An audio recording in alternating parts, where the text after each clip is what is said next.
Welcome back to the TCO studios and back to Vikings game plan. We're in deep stretch, and let's analyze the winning formula for the Vikings, not only against Arizona, but really for the 2018 season. Wabi from Vikings.com, Ron Johnson, Vikings Game Day Live, and one of our very favorites is here. She is Courtney Cronin from ESPN and ESPN.com. Welcome back, and we begin with this. The Vikings defense clearly improved in the Eagles game. What do you think is maybe the biggest reason why? Well, certainly the pass rush. They finally got after Carson Wentz in ways that they weren't able to get after quarterbacks the first 4 weeks of the season. Obviously, they're missing Everson Griffin. Weeks 3 and 4, they gave up the most yards per attempt, highest quarterback rating in those games, but a lot of it's scheme related too. They weren't facing the play action stuff and the moving the pocket and quarterback from different launch points that they were the first 4 weeks of the season.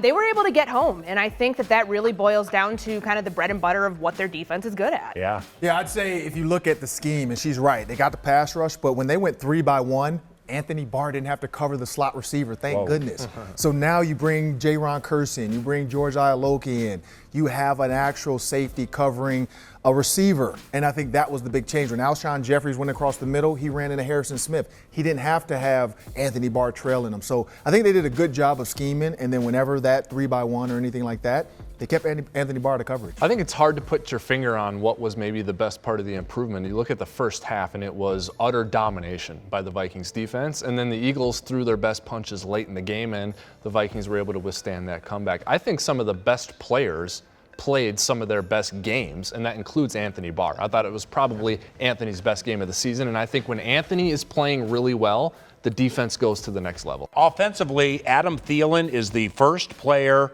in 57 years to have at least 100 receiving yards in the first 5 games of the season. When is Adam Thielen absolutely at his best? I'd say man-to-man coverage. Before, people thought Adam Thielen, we're just going to do this, we're going to do that, we're not worried about him. Now in man-to-man coverage, he's prepared. He knows he's going to get press coverage. He knows double moves are going to have to be his bread and butter. But honestly, going across the middle, not a lot of guys like to do it. Adam's still going way across from one hash to the other. And Kirk Cousins is making the throws. Let's be honest. He's throwing it before Adam's open. So that's when Adam's really good. He's not, man-to-man on the goal line, whatever. He can do it all. That I think it's man-to-man coverage. You can't do that with Adam Thielen. Yeah. So that's when I think he's at his best, because with his route running, he's going to beat you. And I don't know why, but everyone underestimates how quick he is. He's quick. Yeah. He's as quick as there is in the league. He's a great route runner, and he's really quick. You cannot guard him with one man. Now, conversely, fellow receiver Stefon Diggs is having a fantastic year. Courtney, when do you think he's at his best? What makes him so tough? What we saw from him in the Eagles game is he kind of got that pseudo run game going with the screens. They were quick, short passes there in the first quarter to move them down the field pretty efficiently. And then it's kind of that intermediate passing game. I think I said it on this show going into week 1 that I thought he was going to be the bigger deep ball threat, but statistically, you look at the last 2 games, it's Thielen.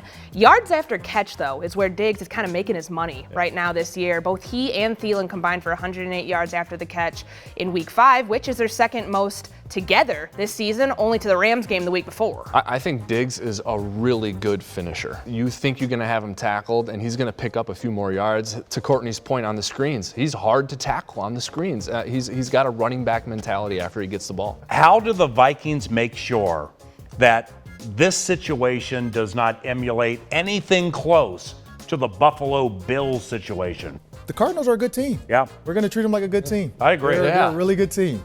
That you cannot think Larry Fitzgerald's not ready to play, period. Yeah. So you have to come out and play. He's coming home. This might be his last chance to play in Minnesota, unless he signs with the Vikings next year. But he's coming home. So he's going to tell the young quarterback, hey, just throw me the ball, rookie. Get me the ball. So, Xavier Rhodes, we know he's probably going to cover him, but I think that's the big part of this Cardinals. Just don't overlook them. And their defense is still good, so you can't ever downplay a team.